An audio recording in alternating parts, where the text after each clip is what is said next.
This weekend, we got Brandon Royvall taking on Kape in the last card of the year, and this is not the best card at all. A lot of new fighters and a lot of inexperienced fighters, so it is a pretty tricky card picks wise and to bet on.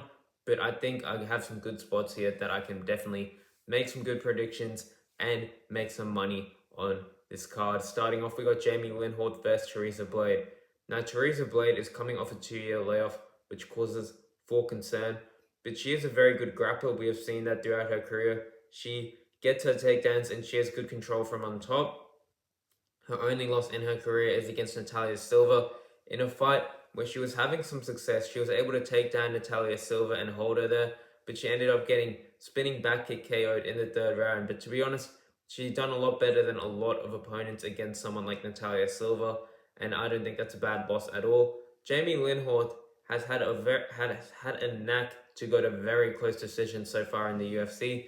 2 split decisions she has been to where she has lost both of them, but they were very close fights. And the rest of her other 3 UFC fights were also decisions, which were pretty competitive as well. I think Jamie Linhart is pretty solid. She doesn't do much wrong, but on the feet, she's pretty decent, but she really lacks urgency or any kind of finishing threat. As a grappler, she can get taken down, but she usually does a good job of staying safe and not getting finished. And she does have decent grappling defense in as well. So I think Teresa Blade here, I think she will struggle a bit to get takedowns, but I ultimately do think she's going to take down Jamie Linhart and control her for large periods of this fight. I think Linhart will definitely have a striking advantage in this fight, but she isn't very aggressive, so I don't think she's going to do enough damage on Teresa Blade to overcome the control that Teresa Blade will have in this matchup. So I got Blade to win this one by decision, and that's going to be my prediction. Next one, we got Alan Fry versus Guram Pat. Now, Guram Pat is a very athletic heavyweight. Actually, when I was watching the tape, I was pretty impressed.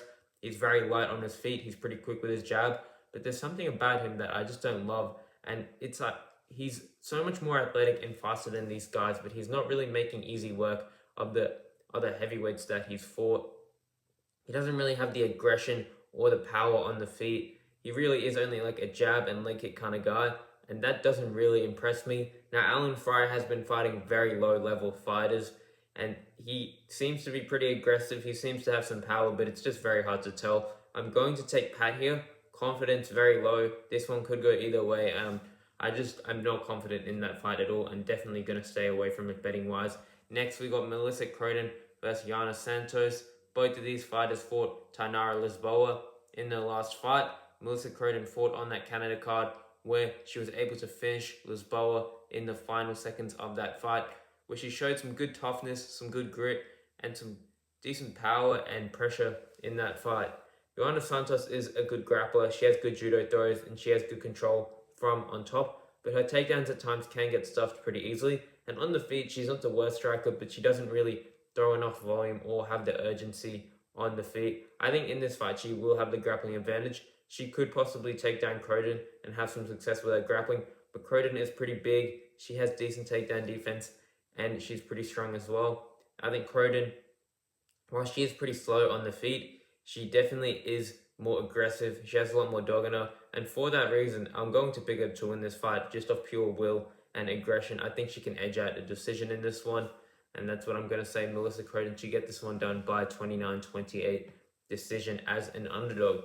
Next one, we got Sean Sharaf versus Stephen Aspland. Now, Stephen Aspland is coming off that KO on the Dana White Contender Series, which was in the first 15 seconds of that fight. It was a pretty nice KO. I did, in fact, pick against him, but he surprised me there. And Sean Sharaf, he's had his UFC debut against Junior Tafa in a fight in the first round where he was kind of dominating Junior Tafa. He was landing big shots, taking him down, and almost finished him. But then in the second round, he gassed out very badly, and he did get finished himself. Though he did take that fight on 4 days' notice, which is definitely something to consider going into that fight, looking how bad his cardio was, like on 4 days' notice. He definitely didn't have much time to prepare for that one. Now, in this fight, I do think both these guys have a lot of holes and aren't very high level at all. But Stephen Aspland has his hands very low in his fight. His defense isn't there. And Sean Sharaf, he comes forward and he hits hard in round one. Though he does seem to gas out a bit, I do think Sean Sharaf probably has more of the finishing upside in round one, and he is the underdog, so I'm going to take him to get this one done in round one. Also, Aspinall can get taken down, and Sean Sharaf has shown some wrestling, so that is definitely an outcome as well. If he gets on top, maybe he can land some good ground and pound shots, and maybe even find a finish from on top. But Steven Aspinall also is a fighter that hits hard. He has power. He could absolutely finish Sean Sharaf in this fight. And as this fight goes on, Steven Aspinall actually builds into fights as they go on. He's actually quite a volume puncher, even though despite his flabby build, who looks like someone who would gas out very easily, he does have good volume with his boxing and he does kind of wear on his opponents. So I could see as the fight goes along, he could definitely start to take over. And if it gets out of round one, I do see him most likely finishing Sean Sharaf later on in that fight. But give me Sean Sharaf as a pretty decent underdog to get this one done in round one by knockout. Next, we got Yaroslav Amosov versus Neil Magny. Now, Yaroslav Amosov is a former Bellator champion coming into the UFC here. He has the one loss, which was in his, I think, the fight before his last fight, where he got kind of shut down when he couldn't get his grappling going, and he ended up getting TKO on the feet. Now, Amosov's striking, in my opinion, is pretty mid. He stands on the back foot. He doesn't really throw much, and he is a pure wrestler, pretty much, in my opinion. He has decent takedowns, though if you pressure him back, they can get pretty telegraphed and they can be stuffed. On the ground, he has good control, and he is a bit of a submission threat, but I do think he's more of a decision-style fighter. Now, Neil Magny has been able to constantly fraud check these guys. For example, Mike Malott, Aleski dos Santos, in his last fight, Jake Matthews, and I still think he has some gas in him, and I think he's not over the hill just yet.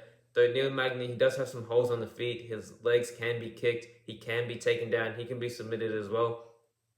In a fight where he's against someone making their UFC debut, who, to be honest, I wasn't even that impressed with in his Bellator fights. I think Magny is a +3 underdog is what I'm going to take here. I know he could definitely lose. He could get taken down. He could even get knocked out. But if Neil Magny can survive early on, and if he can find a way to get on top, he's so dangerous from on top. He can get finishes from ground and pound, submissions, and I'm going to take him to get this one done here as a +300 underdog in this fight. Next one is Joanderson Brito versus Melsik Bagdasarian. I think Brito gets this one done here. I think he has a clear grappling advantage. We've seen Melsik get taken down quite a lot before, and Brito is a pretty strong wrestler despite his last fight against Pat Sabatini. Brito was able to take down Diego Lopez for 2 rounds, control him there, land some ground and pound. He was also able to do that in some of his other UFC fights. And even on the feet, you would think Melsik has a striking advantage, but to be honest, I don't even know if he does. I think Brito is probably more powerful and more dangerous, and maybe even a better striker on the feet. So I think Brito is a definite pick here, and I think he is the side you want to be on. So I'm going to take Joanderson Brito to get this one done by finish. Next one is Amanda Lemos versus Jillian Robertson. Now, Jillian Robertson is pretty much a pure grappler. She goes for her takedowns, she will shoot a lot, and she looks to control her opponents. And as fights go on, she does have some finishing potential with some ground and pound and submission ability as she wears on her opponents. Amanda Lemos has been a staple in the division. She is a good striker, she has good power in her hands, and her takedown defense is pretty solid. She's only really been out-grappled by like the highest level grapplers in her division. And even in her last fight against Tatiana Suarez, she done pretty good stuffing the takedowns, getting back up, and she made it very competitive. So in this fight, Lemos will have the significant striking advantage, and Robertson should have the advantage on the ground. I think Robertson will struggle to get some of the takedowns early, but ultimately I do think she gets her down, and I think she's able to control Amanda Lemos enough to win this fight by a decision. I think it's going to be pretty competitive, but Robertson will hold her down for too long and win this fight by 29-28 or 30-27 decision as my prediction. Now moving on to the main card, Kennedy Nzechukwu versus Marcus Buchecha. I'm going to pick Kennedy to get this one done by TKO, but this is not a fight I'm very confident in at all. Both of these fighters are extremely untrustworthy. Kennedy was looking good at heavyweight against Chris Barnett and Lucas Bresky with round 1 TKOs, but at the same time, those are like the lowest level heavyweights you can be beating. And then in his last fight against Walter Walker, when he got the trust back from people after him losing to OSP, he ended up getting taken down and submitted in round 1, which Kennedy has had pretty good takedown defense throughout his career. So for him to get steamrolled like that was not a good look at all in a fight where he was the favorite. Now, that being said, he has taken on someone in Marcus Buchecha who is a very high-level BJJ fighter, but that did not translate against Martin Buday. I expected Buchecha to beat Martin Buday. I thought he could submit him early, and he ultimately did not have that much success against Buday. Buday was able to stuff a lot of takedowns and pretty much piece him up on the feet, and he even ended up on top against Marcus Buchecha, who is meant to have some world-class level BJJ. So that is not a good look at all when you're going out there and getting your game completely shut down by big old Martin Buday, who is just not that high level of a fighter. So in this fight, Marcus Buchecha will try and get Kennedy to the ground and possibly submit him. I do think that is a possibility as well. But there is also a possibility that Kennedy can stuff the takedowns early, which in my opinion is more likely, and find a TKO. Either way, I'm not confident in either guy, and I will just be completely avoiding betting on this fight. And moving on to the next one is Morgan Charrier versus Melquiz Acosta. Now, these two fighters are two fighters that I really struggled to get a good read on. Both of them are very unique fighters in the way that they fight. Morgan Charrier, in my opinion, I'm not very high on Morgan Charrier. I think his striking is not it, in my opinion. He gets hit a lot. He is a bit slow defensively with his reactions. He can get popped with the jab, and he can get hit with quite a lot of volume. We've seen that in this fight, even in his last fight against Nate Landwehr. Nate Landwehr was really starting to piece him up a little bit before he ended up getting TKO'd. Nathaniel Wood completely shut down his game, and he does just get hit too much, in my opinion. He does, however, have some really good power, and he is very dangerous. And he can go from losing a fight, getting kind of pieced up, to just straight up getting a knockout. We saw that in that Nate Landwehr fight. Now, Melquiz Acosta, in my opinion, is probably the more technical striker and fighter overall than Morgan Charrier. He has good body kicks. He fights very well at range. When you give him the space, he can land his body kicks, stay at range, land his 1-2s. But when this guy gets pressured, it's not very good. He really just drops his hands when he's back against the cage, and his opponents can land big shots. Go back and watch that Julian Erosa fight. As that fight started going long, Erosa was starting to land some bombs. So in this fight, I think that the grappling will likely cancel out. I think Charrier probably has a bit of a wrestling advantage, while Costa has a BJJ advantage. But I see Costa doing well early, landing his body kicks, landing the straights, kind of peppering Morgan Charrier at range. But then I think after maybe a round and a half, Charrier is going to start landing some big shots. He's going to pressure him back, and I think he's going to find a TKO here against Melquiz Acosta. So that's going to be my pick here, Morgan Charrier by TKO in rounds 2 or rounds 3. Next, we got Cesar Almeida versus Cezary Oleksiejczuk, and I think Cezary Oleksiejczuk can get this one done by knockout, and I'm going to pick him to get the knockout in round 1 here in this fight. Now, Cesar Almeida is a high-level kickboxer. He fought the who's who in glory. He fought Alex Pereira. I think he even beat Alex Pereira, but in my opinion, his skill set has not translated well to MMA at all. He's been dropped multiple times in the UFC despite being this very high-level kickboxer. In his last fight, Abdul Razak Al-Hassan dropped him badly, nearly finished him in that fight. He also got dropped by Roman Kopylov, and even in his wins, he had a good win over Dylan Budka, but in that Ihor Potieria fight, he was just fouling him constantly, and he only managed to squeak out a decision against Ihor Potieria, who he really should be knocking out. In his striking, offensively, it's pretty decent. He has some good leg kicks. He has good kicks overall. His boxing's okay. He has some power, but he leaves some big defensive openings with his boxing. He doesn't have a strong guard. Punches can get through his guard, and he can get hit pretty clean. Cezary is a very accurate boxer from that southpaw stance. He has good power. He has good accuracy. I like his 1-2s, and his left hand is very dangerous. I see him landing on Cesar Almeida's weak defense, and I think he's going to hurt him, and I think he's going to finish him early in this fight. So that's going to be my prediction for that one, Cezary Oleksiejczuk to get it done in round 1 by knockout. Next is Kevin Vallejos versus Giga Chikadze. Now, I'm going to pick Kevin Vallejos to get this one done by a decision in this fight. Kevin Vallejos is a similar fighter to Ilia Topuria. A lot of people make that comparison, though there is some key differences between them. Kevin Vallejos is pretty much a pure boxer. He's very short and stocky, and he likes to land those nice pocket boxing combinations, which are very nice and very accurate and pretty good. But I do have some concerns about Kevin Vallejos.